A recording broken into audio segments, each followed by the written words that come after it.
Тугандар мына өзүңөр көрүп турган эме чоң арык деп коебуз го, мындай чоң арык.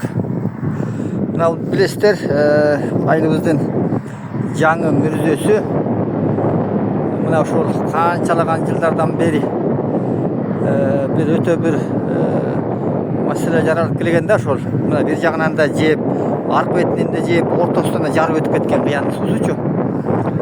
Андан тышкары ушул жерден согулган суу айылыбызды барып дагы 1-2 көчөсүн каптайт эле ушул жерден барып.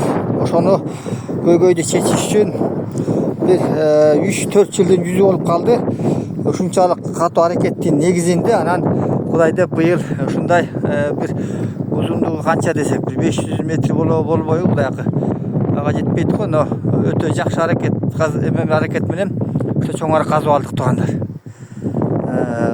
Элибизден 1 сом чогулткан жокпуз, 1 сом чогулган жок, 1 литр май алган жокмун.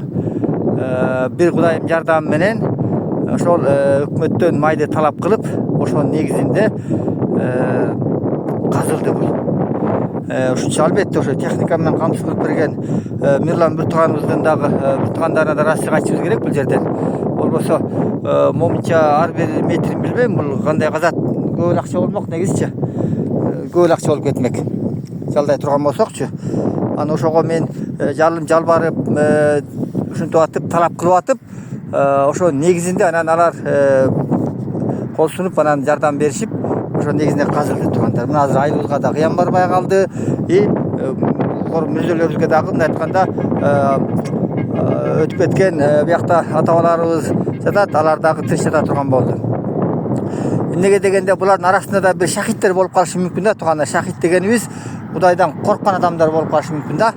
Эми ошол адамдарды биз сууга каптатып койгонубуз бул тирүүлөргө туура эмес болуп калмак тугандар. Кээ бир айрымдарыбыз деген бат эле чирип жок болот экенбиз да, чирип жок болот экен.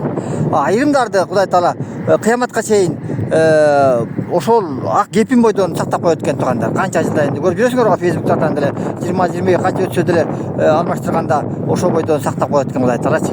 Ушундай бир жакшы шахиттерди да булар, жанагы элим жерим деп чыныгы Кудайдан корккан адамдар тугандар. Демек бу жерде дагы арасында болуп калышы мүмкүн толук ошондойлор туган. Ошон үчүн биз ушу коргон жагындагы бир тебелетпей, сууга каптатпай сакташ менен бизде тирүүлөрдүн милдети деп эсептейбиз тугандар. Карашар айыл.